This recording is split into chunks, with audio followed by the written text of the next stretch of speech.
Simon Wiesenthal nasceu em 1909, na atual Ucrânia, e foi detido na Polónia aos 32 anos. Ele passou por 3 campos de concentração, tendo acabado, por exemplo, por fugir de um deles com a ajuda inesperada de 2 supervisores alemães. Portanto, já na altura ele demonstrava ter aqui algum rasgo e alguma capacidade de exceção. Quando a guerra termina, quando a guerra acaba, ele assume de uma forma exemplar e de uma forma muito invulgar a missão de fazer com que se cumprisse justiça. Aliás, era exatamente isso que ele queria defender, justiça contra os crimes de guerra, não especificamente contra os nazis, se bem que, obviamente, a caça de nazis e nomeadamente, a caça de Adolf Eichmann foi, eventualmente, aquilo que mais o motivou numa missão exemplar. Nos seus muitos anos de luta pela justiça, nessa sua batalha pela justiça, ele teve algumas vitórias, alguns fracassos, mas teve algumas vitórias, nomeadamente o seu contributo para a captura, a detenção de Adolf Eichmann em Buenos Aires, foi ele que deu a pista para que isso acontecesse. Envolveu-se também na batalha contra a prescrição dos crimes de guerra, algo em relação ao qual ele também ficou para a história. Aliás, este homem, se me permitirem citar aqui o San Francisco Chronicle, que na contracapa deste livro, diz que foi um homem cujo trabalho de uma vida passou não só por confrontar e relembrar o genocídio nazi, mas também por castigar tantos criminosos quanto possível.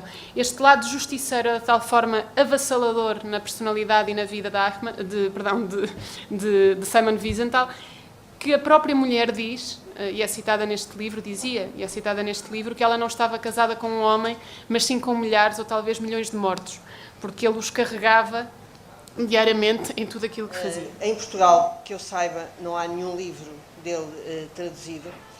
Ele tem uma particularidade, para além do que já foi dito, ele tem uma particularidade, ele é filho, ele próprio, ele nasceu já em Jerusalém, mas ele é filho de refugiados da Alemanha. E, portanto, ele viveu, digamos, através dos pais, logo desde o início da sua infância, a realidade,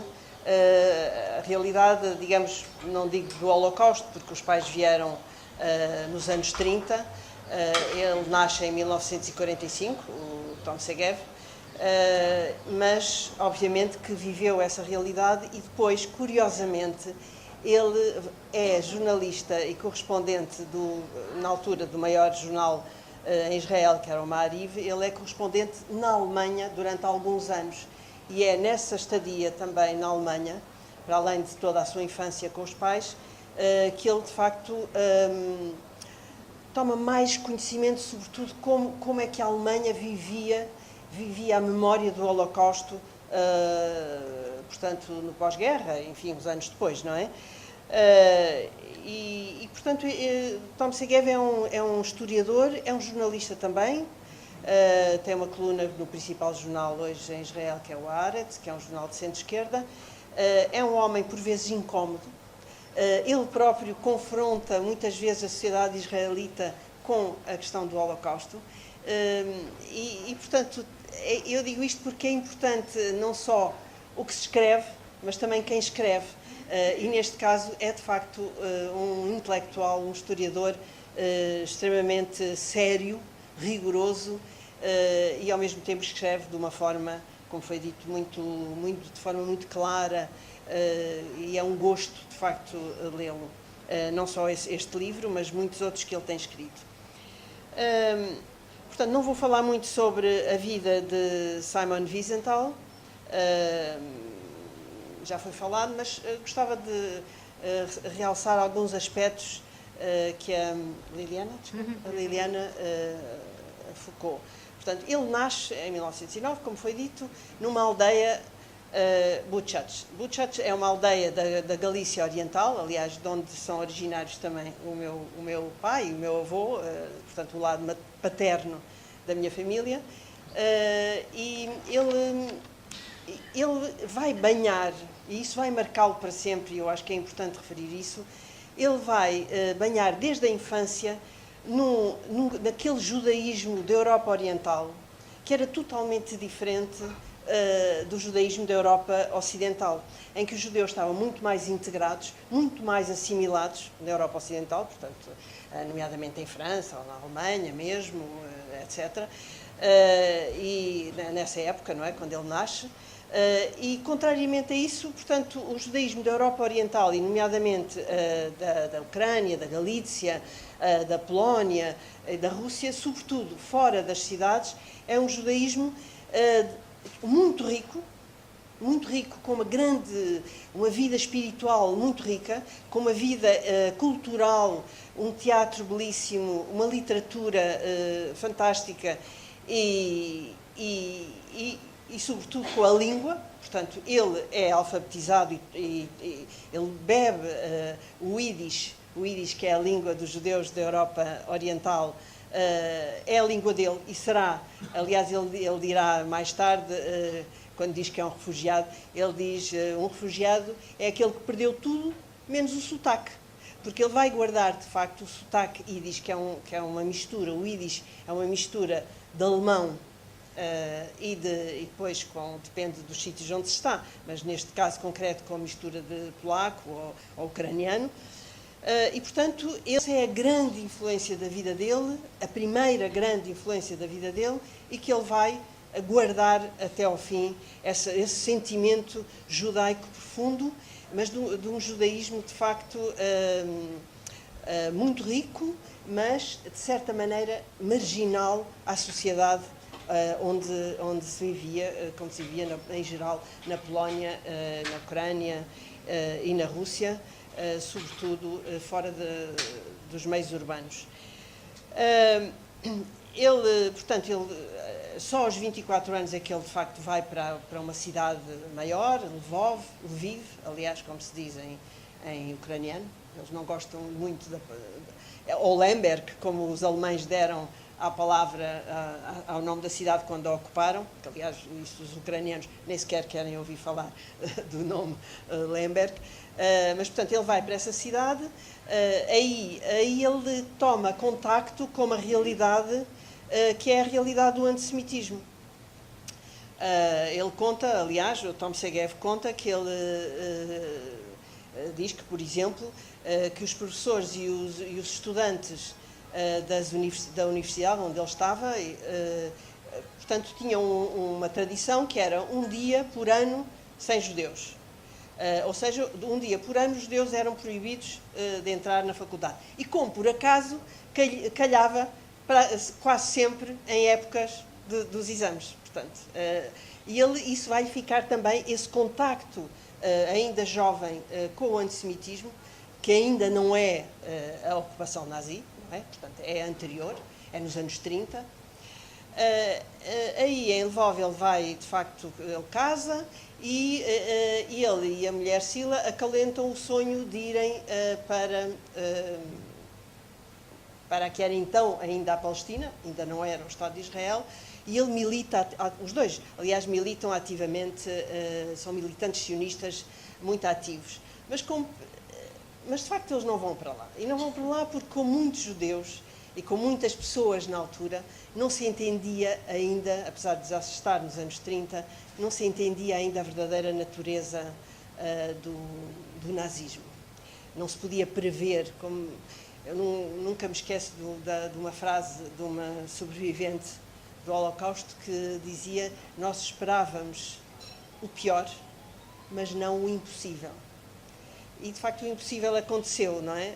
Só que nessas alturas, nos anos 30, sobretudo fora da Alemanha, porque na Alemanha os judeus viveram a escalada nazi à medida que ela ia se exercendo e, portanto, cerca de 250 mil judeus alemães saíram ainda a tempo, antes da guerra, não é? Antes de 38, 39. E, portanto, porque foram acompanhando. Mas fora da Alemanha, e antes dos próprios países serem ocupados, portanto, enfim, ia-se adiando um bocado a saída, não é? Na expectativa de que as coisas melhorassem, etc. Bom, em 1941, de facto, os alemães ocupam a cidade e aí, de facto, começa, como foi referido, um período dramático para Simon Wiesenthal. Ele vai para um campo de trabalhos, primeiro o gueto, não é? Depois um campo de trabalhos forçados, que era um dos piores campos de trabalhos forçados, que era o campo de Janowska. Ele diz, aliás, Tom Segev diz muito expressivamente que ele, até ao fim da vida, vai guardar o cheiro, a carne queimada, que ele sentia nesse campo, porque naquela altura ainda se queimava, e até ao fim vai-se queimar, não é? Os corpos, os cadáveres, não é? Mas aí ele de facto consegue evadir-se, graças à improvável ajuda de uns supervisores alemães, e isso é muito importante de facto, porque isso vai marcar toda a sua concepção depois toda a sua, não é só a sua concepção, mas toda a sua prática depois do Holocausto. Porque aí ele compreende uma ideia central que vai guiá-lo durante toda a sua vida, que é, ele vai rejeitar sempre a ideia da culpa coletiva. Esta ideia é muito importante, porque ele percebe, logo nessa altura, que de facto, e é por isso que ele nunca se denominou, como foi dito, um caçador de nazis, mas um caçador de criminosos de guerra. Portanto, porque de facto, mesmo entre os alemães, mesmo entre os nazis, havia aqueles que eram capazes de alguma decência, como de facto aconteceu com ele. Portanto, ele evade-se, consegue ficar escondido durante alguns tempos, graças também a famílias polacas. Depois vai para um campo de Prazov, aí tem uma tarefa horrível, que é a de retirar os cadáveres da vala comum e, portanto, e queimá-los. Portanto, é uma tarefa profundamente traumática. Depois ainda é levado para outro campo, Grossrosen, depois tem uma série de problemas, numa pedreira tem que ser amputado o dedo do pé e tem que ser a frio com uma tesoura, sem anestesia, porque não havia hipóteses nenhumas. Depois é levado daquelas chamadas marchas da morte, portanto, os russos e os americanos, os russos já estão próximos, portanto, os alemães vão deslocar os prisioneiros dos campos, de uns campos para os outros, na mira de fugir, enfim, à chegada dos russos, e acaba, portanto, em Mauthausen, onde finalmente é libertado pelos americanos. Portanto, os americanos, em abril de 1945, libertam o campo de Mauthausen. Portanto, foram 4 anos terríveis e 4 anos, obviamente, absolutamente decisivos na vida de Simon Wiesenthal. E 4 anos terríveis. A mãe desaparece, a mãe é apanhada e ele, portanto, a mãe é morta, não é? Nunca mais soube da mãe, portanto, a mãe morreu. Da mulher, ele também não sabe o que é que lhe aconteceu durante esses 4 anos.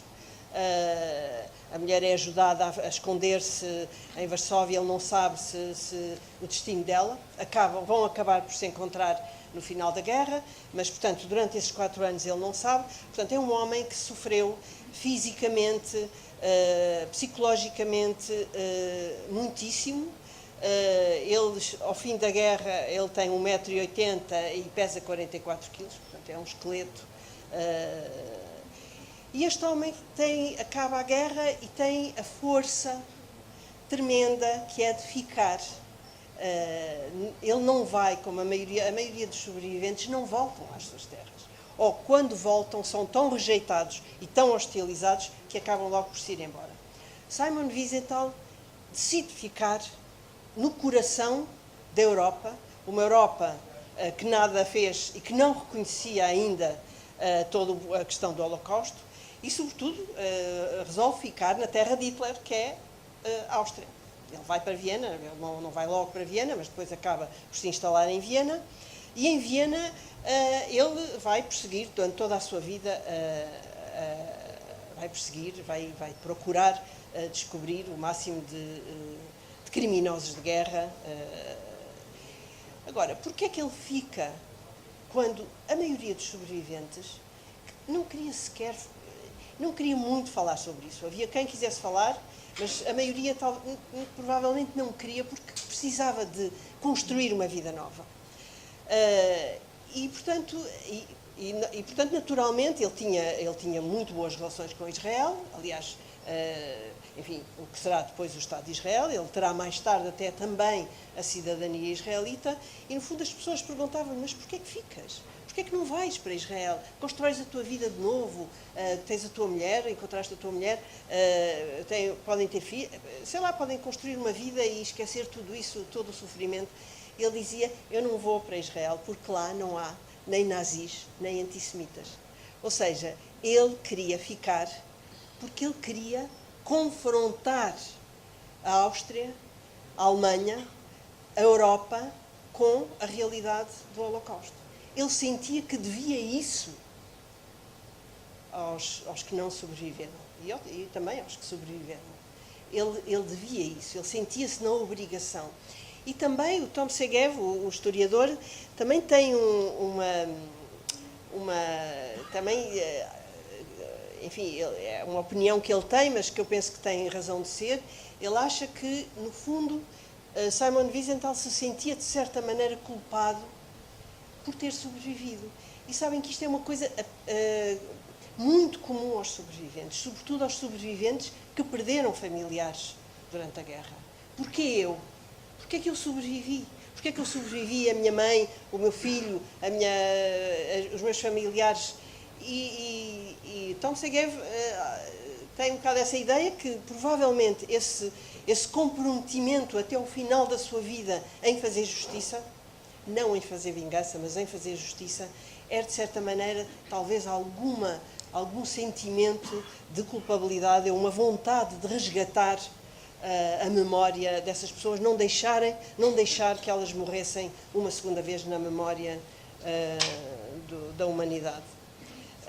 E, portanto, essa é uma das razões que ele vai ficar, provavelmente a principal razão que ele fica no coração dessa Europa.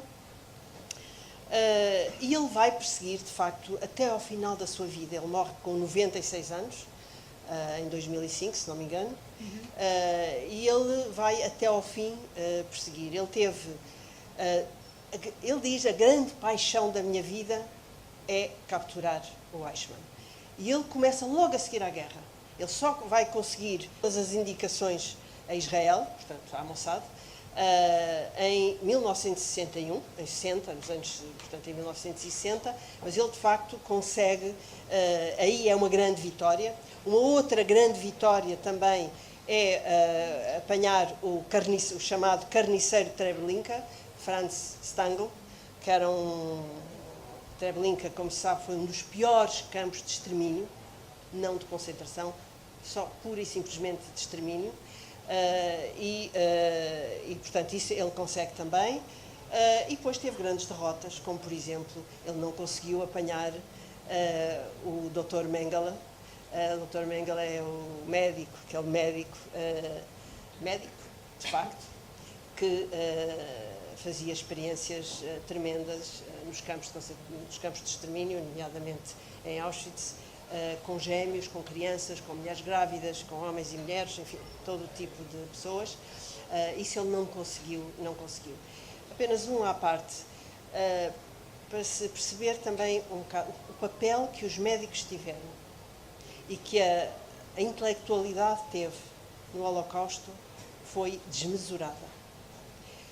E é uma coisa importante para nós percebermos, e com isso, entre outras coisas, nós aprendemos uma das mais trágicas lições do Holocausto, é que, de facto, a educação e a cultura por si só não é um antídoto contra a barbárie.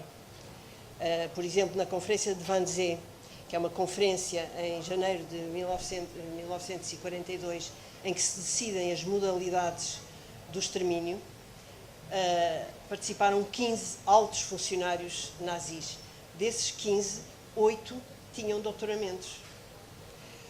E os médicos, as enfermeiras, todo o pessoal médico teve um papel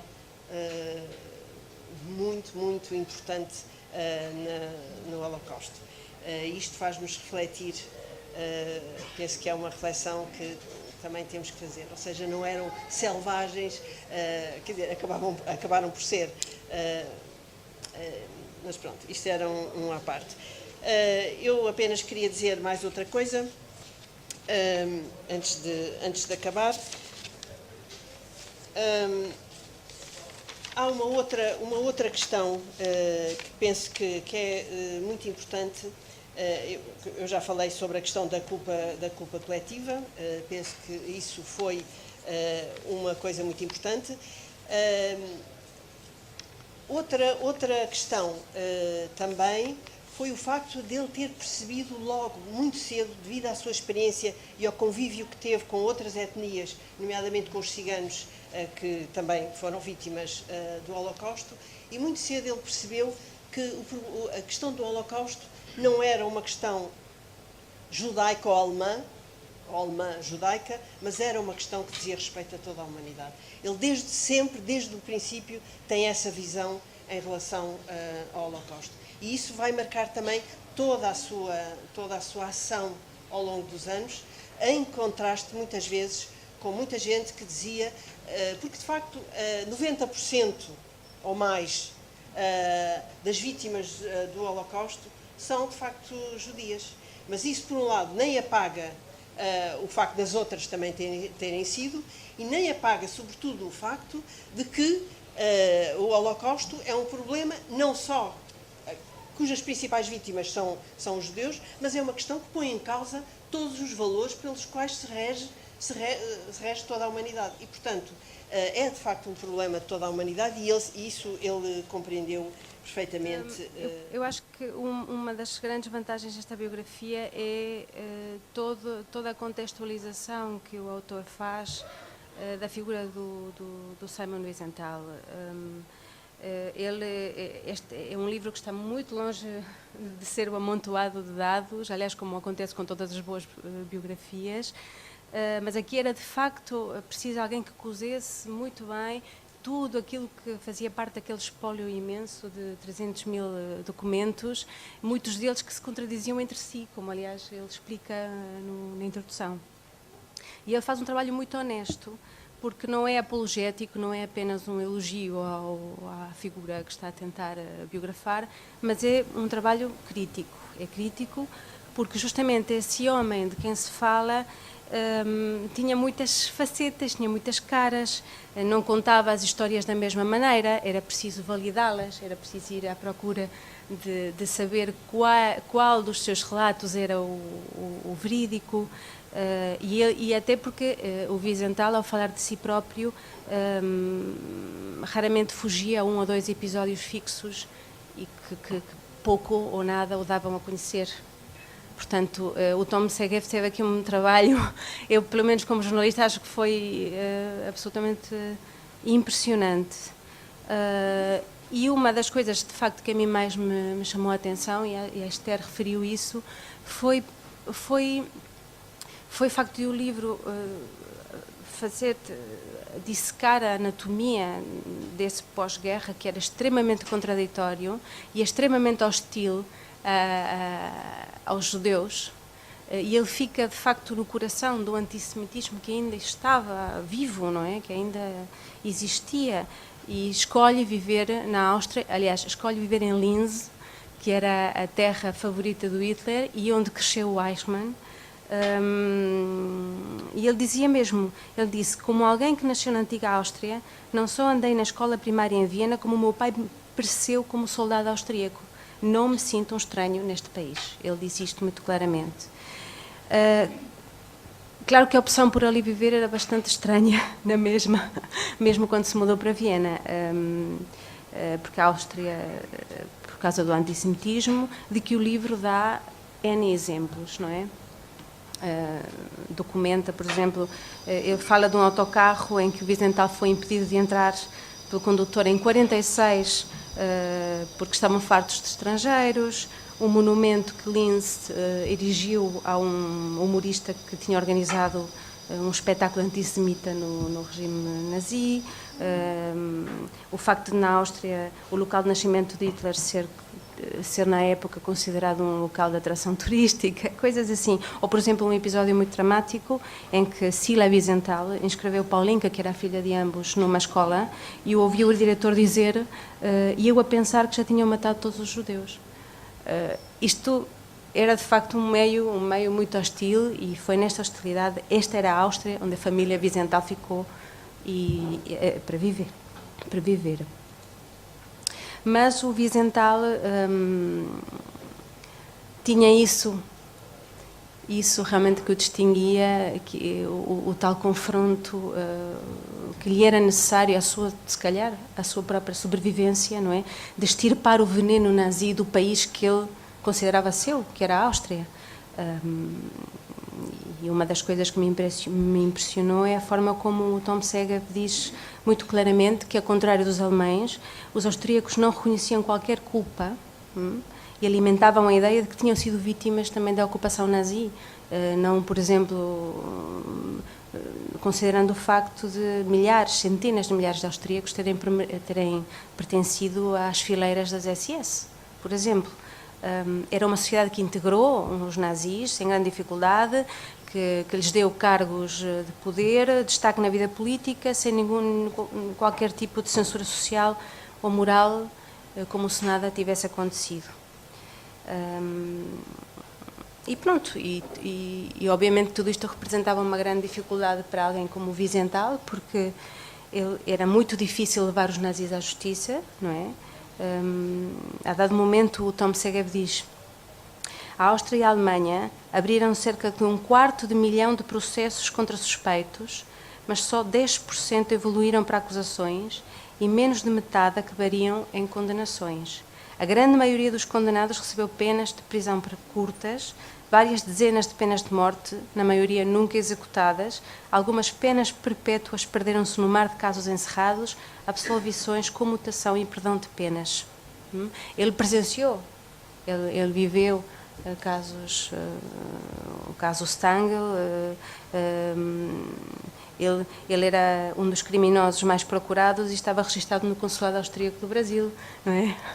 Isto aconteceu. O Silberbauer, o polícia que prendeu Anne Frank, trabalhava na polícia de Viena, e quando o Wiesenthal, portanto, o apontou como tal, foi suspenso, mas foi logo imediatamente reconduzido, e assim sucessivamente. O Wiesenthal disse até: os nazis mais parvos foram os que se suicidaram após a queda do Terceiro Reich, porque era muito fácil serem absorvidos na sociedade e de facto, ir limparem o seu passado. Uma das questões que, entretanto, nós falámos também sobre o livro tem a ver com a relação, e aproveitando que a Luciana é jornalista, com a relação com os meios de comunicação, porque ele acabaria ao longo da sua vida por também lançar algumas pistas junto à comunicação social a favor do seu próprio trabalho, ao mesmo tempo que em determinadas épocas, nomeadamente quando ele estava detido, ele criticou muito também o papel da comunicação social americana, por exemplo, na ausência de julgamento. Não, ele fez isso posteriormente. Bom, em relação a isso especificamente, ele ficou muito triste. Eu tenho aqui isso que ele disse. Isso já nos anos 50, creio, não é? Quando ele leu os jornais da época e vê que não havia qualquer tipo de Quando ele leu, ele ficou chocado ao perceber que as comunidades judias dos Estados Unidos e da Palestina tinham vivido a guerra, o massacre dos judeus na Europa, com relativa complacência, diz o livro, estou a citar. E ele, depois da guerra, teve nas mãos jornais destes países, jornais judeus destes países, e teve, por exemplo, alguns de 1943, quando ele era prisioneiro nos campos, e ele disse que o que li foi tremendamente deprimente, porque encontrou referências ao assassínio de judeus na Polónia, mas muito esporádicas, porque os jornais da Palestina fizeram manchete, por exemplo, com um ataque árabe a um kibbutz onde morreram 2 vacas, mas remeteu para a página 7 o assassínio dos judeus polacos. Pronto, ele perguntou-se, comecei a perguntar-me, ainda somos um povo, o mesmo povo? Digamos, havia uma certa desilusão e ele próprio, e o livro, eu acho que um dos aspectos muito interessantes do livro, e acho que o Tom-Segev consegue arriscar a este nível bastante, é dizer que é tocar num tema muito polémico, que foi o da relativa indiferença dos dirigentes judaicos dos Estados Unidos e da Palestina durante a Segunda Guerra Mundial, não é? E pronto. Sim, não, ele com a imprensa tinha uma relação de muita ambiguidade e usava, fazia jogo, deixava escapar o que queria que se soubesse, trabalhou em colaboração com os jornalistas para seguir pistas ou para lançar pistas falsas quando era necessário. Ele fez isso e também construiu uma imagem também muito à volta do que se dizia dele na imprensa e gostava muito de sair nos jornais. Isso pode ser interpretado como uma questão de ego, não é? Também que era falada, mas se calhar também era simplesmente um bom talento de comunicação que é usado hoje em muitas outras esferas, não é? Sim. Obrigadíssima, Luciana. É assim, o Tom-Segev como já foi dito, um historiador israelita que é membro de uma espécie de movimento existente em Israel há já alguns anos. Ele é um historiador com 60 e poucos anos, se não me engano. Movimento esse chamado Nova História, que agrega um conjunto de historiadores que pela primeira vez em Israel têm acesso aos arquivos de Estado do Estado de Israel. E, segundo Tom-Segev, antes desse grupo deitar mãos à obra e começar a escrever a história da fundação do Estado de Israel e a consolidação do Estado, o que existia e que era dado nas escolas era uma história ideológica. Ele e os seus colegas pretendem fazer uma história factual, obviamente com muita interpretação, mas uma história baseada nos documentos que existem nos arquivos. Quando eles começaram a escrever, e Tom-Segev escreveu muitos livros, primeiro sobre o impacto do Holocausto em Israel e depois sobre as sucessivas guerras pelas quais o Estado passou inicialmente, foram apelidados de revisionistas, porque afirmavam coisas baseadas nos arquivos que eram diferentes do entendimento geral da opinião pública, segundo estes historiadores, muito manipulada por uma ideologia ainda fundadora, pioneira. Para além disso, para além dessa visão nova da história, o Tom-Segev tem uma educação posterior nos Estados Unidos. Ele faz um doutoramento nos anos 70 em Boston e é apanhado um pouco na corrente da psicohistória que andava um pouco na voga nos anos 70, em que se pretende, através da história, entender o porquê das ações das personagens, porque é que fizeram isto, porque é que não fizeram isto, muito baseada, de uma forma simplista, em alguma psicanálise e em alguma psiquiatria. A tese de doutoramento do Tom-Segev é sobre o comportamento e o perfil psicológico dos comandantes dos campos de concentração nazis.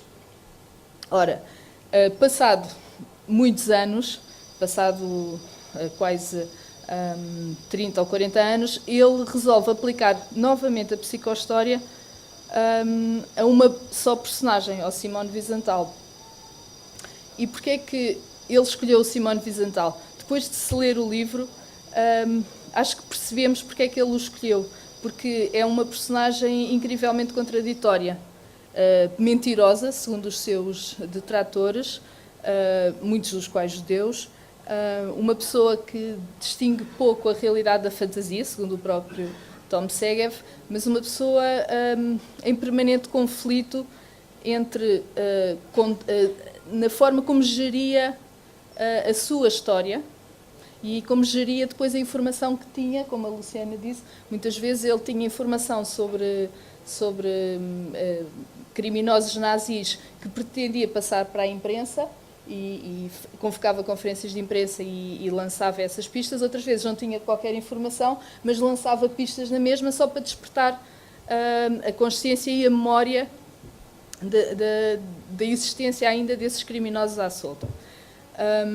Ao mesmo tempo, durante toda a sua vida, ele vai tendo relações um pouco, vá lá, ambíguas, digamos, ou poderemos entendê-las assim, à primeira vista, com várias pessoas que vão passando pela sua vida. A Esther falou nos dois alemães decentes, ou nazis decentes, como ele lhes chamava, que o ajudaram a fugir de Janowska. E depois, mais tarde, já nos anos 50, 60, 70, 80, Wiesenthal vai ter relações pessoais bastante estranhas com, eu gostaria de destacar 4 personagens da história do século XX. 2 dessas pessoas eram judeus e eram Elie Wiesel e Bruno Kreisky. Bruno Kreisky foi primeiro-ministro da Áustria nos anos 70, se não estou a ir erro. Por um lado, e por outro lado, com 2 alemães, um austríaco e um alemão, Kurt Waldheim, que foi presidente da Áustria, e Albert Speer, que foi um amigo íntimo de Hitler, arquiteto do regime, responsável pelo armamento do regime nazi. Ele, ao contrário do que seria de esperar, ele desenvolveu uma forte inimizade em relação a estes 2 judeus, a Elie Wiesel e Bruno Kreisky, e ao mesmo tempo uma relação de quase amizade com Waldheim e Speer. Eu não vou explicar em detalhe a relação que ele teve com estas 4 pessoas, mas eu creio que Tom Segev pegou nestes 4 exemplos para mostrar como Simone Wiesenthal era uma pessoa contraditória e tentar perceber o que é que estaria por trás desta contradição. Porque é que ele, em alguns aspectos, era um judeu tão... desculpem, perdi-me agora. Estava nestas 4 pessoas, pronto. Exato. Porque o que ressalta mais nesta história, e não no título escolhido para português, mas no título em inglês, o título é Simone Wiesenthal, The Life and Legends, a vida e as lendas.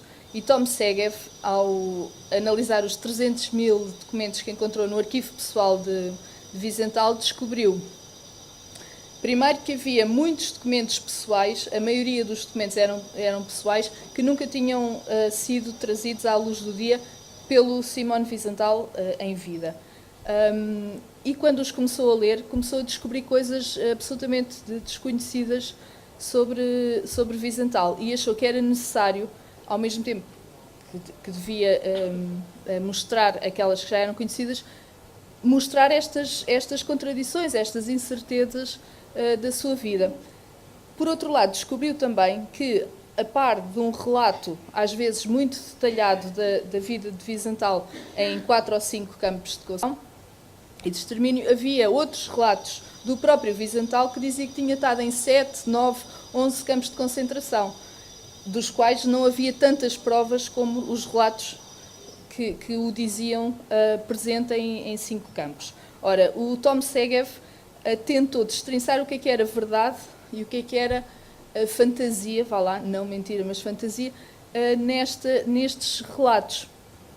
E, ao longo de todo o livro, ele vai chegando à conclusão que as pequenas mentiras ou as pequenas fantasias de Wiesenthal residem, no fundo, na necessidade que Wiesenthal tem de, como ele se sente culpado por ter sobrevivido, como a Esther já disse, ele sente necessidade de fazer aumentar o seu sofrimento, porque ele, afinal, no meio de tudo isto, foi uma pessoa com sorte.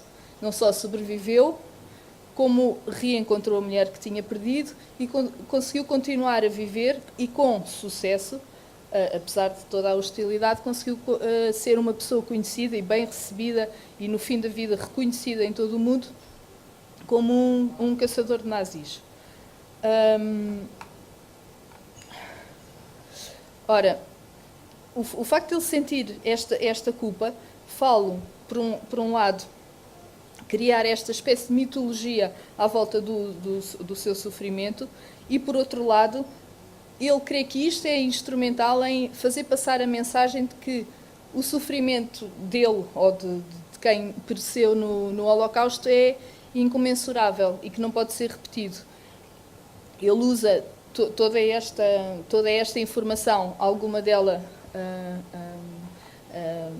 inventada, para fazer passar esta mensagem de que não podemos esquecer os crimes contra a humanidade. Porque para ele o Holocausto é, sem dúvida, um crime contra a humanidade.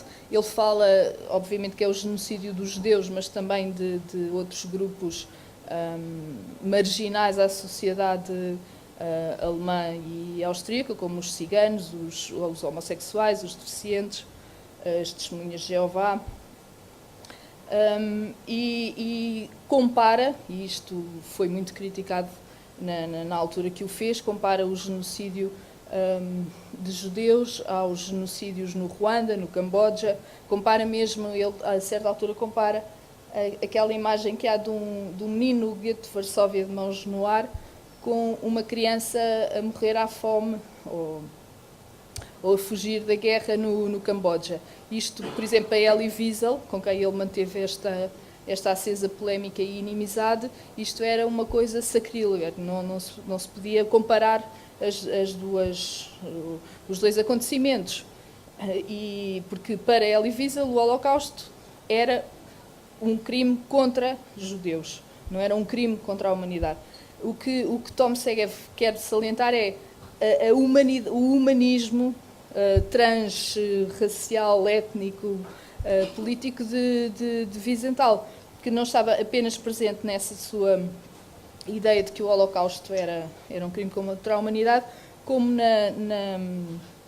na afirmação constante que não acredita na culpa coletiva. Ele não crê que os alemães ou os austríacos sejam um povo em si culpado, porque ele próprio ele escolhe viver na Áustria porque a Áustria tem muitos nazis e tem muitos antissemitas, mas ao mesmo tempo ele culturalmente também é um pouco austríaco. Ele nasceu ainda durante o Império Austro-Húngaro. O pai dele combateu no exército austro-húngaro durante a Primeira Guerra Mundial, ao lado de Hitler, não é? E morreu pelo Império Austro-Húngaro. Ele frequentou transitoriamente, no fim da Primeira Guerra Mundial, a escola em Viena. Ele falava em alemão, para além de Yiddish, falava em alemão com a mãe também, tal como o Tom Segev em criança. Portanto, ele culturalmente é obviamente judeu, mas é também germanófono, acredita num sistema judicial liberal, tal como ele crê que pode e deve existir e deve ser praticado na Alemanha, na Áustria, na França, na Europa do pós-guerra, e luta por isso. Ele não acredita na vingança, mesmo quando há grupos ou pessoas que vêm ter com ele e dizem que sabem da existência e da localização de determinado criminoso de guerra e que estão dispostos a fazer justiça pelas suas próprias mãos. Ele nega sempre qualquer colaboração com essas pessoas porque acha que a vingança obviamente não leva a lado nenhum e que é o sistema judicial que se deve encarregar de penalizar estes crimes de guerra.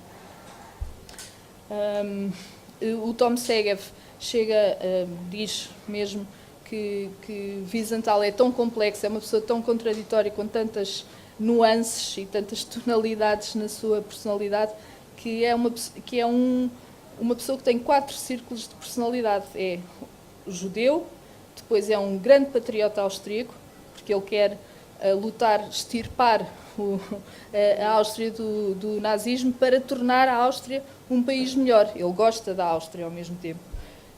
É profundamente sionista, apesar de nunca querer pretender ir viver para Israel, e como o Tom Segev provou neste livro, chegou a colaborar com a Mossad, e tem um grande sentimento de gratidão para com a América. Portanto, em parte, também se sente bem na América, porque foram os americanos que o libertaram, que ajudaram a libertar a Europa, e foram os americanos em particular que o libertaram do campo de Mauthausen, o último campo onde ele esteve na Áustria no fim da guerra.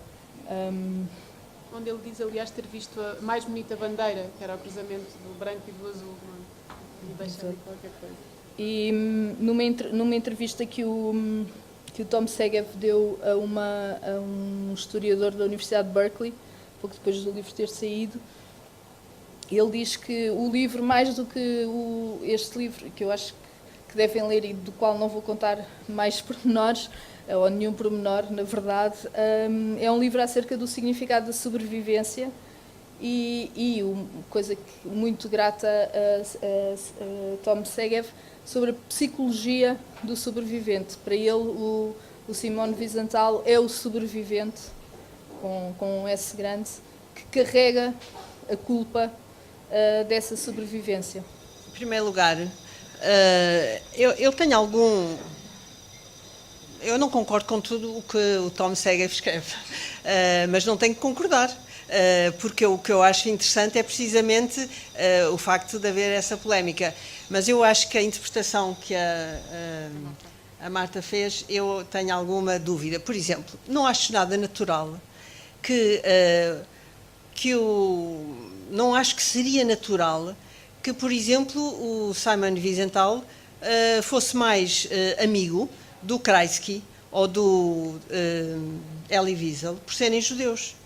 Não vejo nenhuma naturalidade nisso. Porque o que é interessante, e o Tom Segev explica isso muito bem, o que é interessante é quais são as razões que opõem, por exemplo, o Simon Wiesenthal ao Bruno Kreisky. O Bruno Kreisky é exatamente aquilo que ele não era, ou seja, era um homem, foi chanceler, o primeiro chanceler judeu na Áustria, um homem profundamente assimilado e que não queria que lhe lembrassem a sua identidade judaica a cada momento, coisa que o Simon Wiesenthal fazia. O Simon Wiesenthal, para a sua própria presença, pela sua própria atividade, pela sua própria... E era, desculpem o termo, chato, porque andava sempre ali a lembrar aquilo, a lembrar o Holocausto, a confrontar a sociedade austríaca, a confrontar o Bruno Kreisky, que era o dirigente máximo, era judeu, mas era o dirigente máximo, portanto, da Áustria, a confrontá-lo com a necessidade da Áustria se confrontar com o seu passado. E a grande divergência, de facto, entre os dois era essa.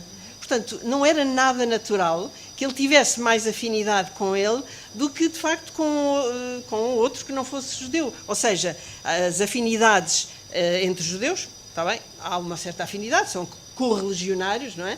Mas não são necessariamente. Com Elie Wiesel também, porque o Elie Wiesel fazia parte de uma escola para quem a questão do Holocausto, isso hoje passou. A questão do Holocausto, houve uma dada altura em que havia pessoas, entre as quais o Elie Wiesel, que achavam que o Holocausto era uma questão quase sagrada, que não se podia tocar.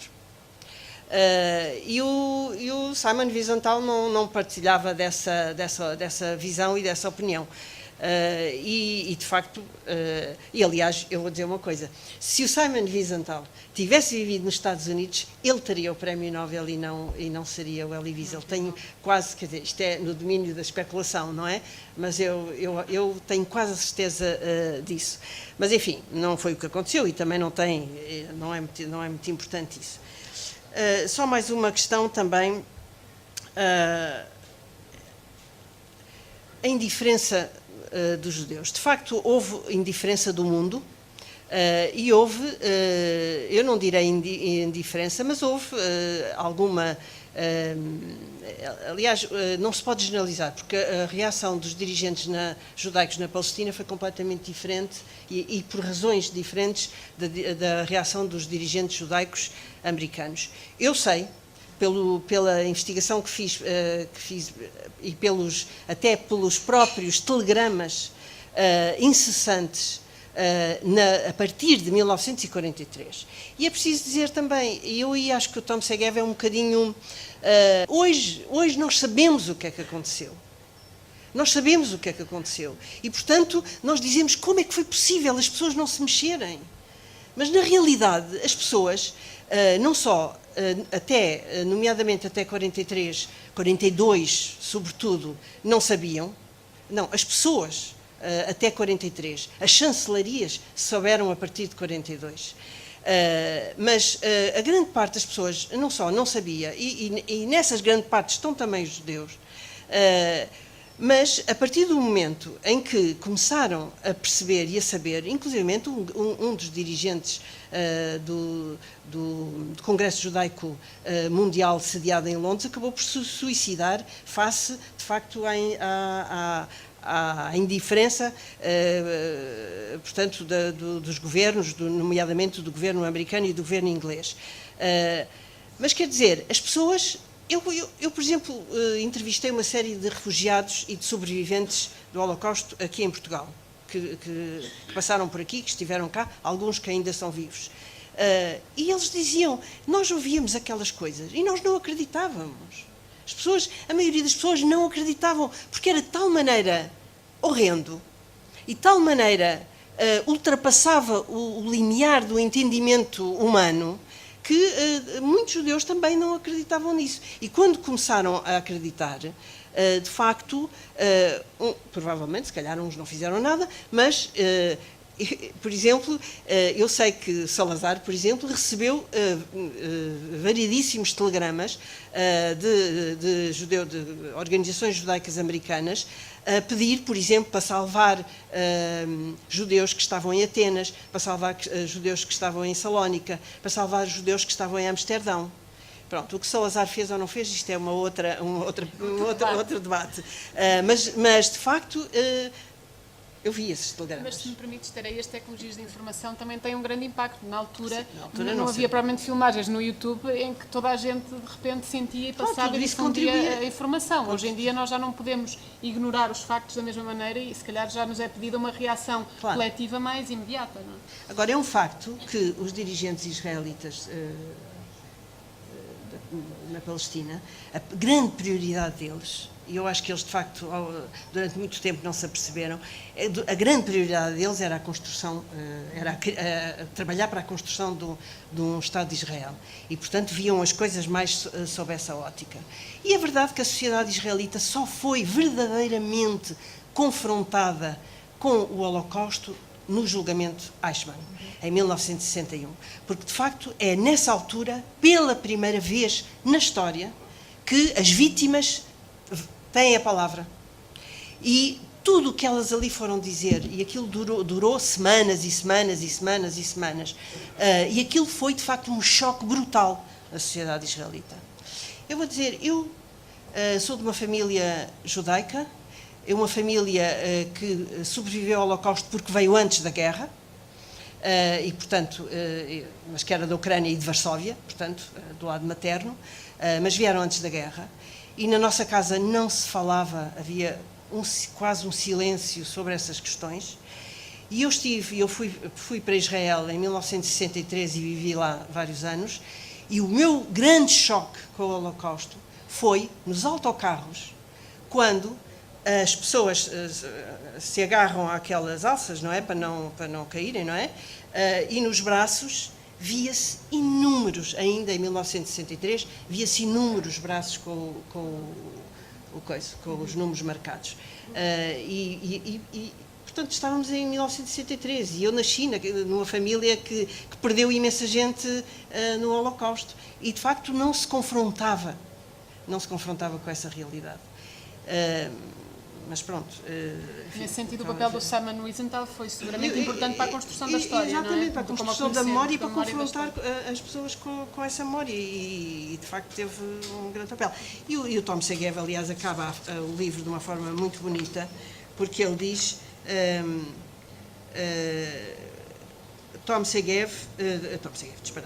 Simon Wiesenthal merece ser lembrado pelo seu contributo para a cultura da memória e por acreditar que lembrar os mortos é santificar a vida.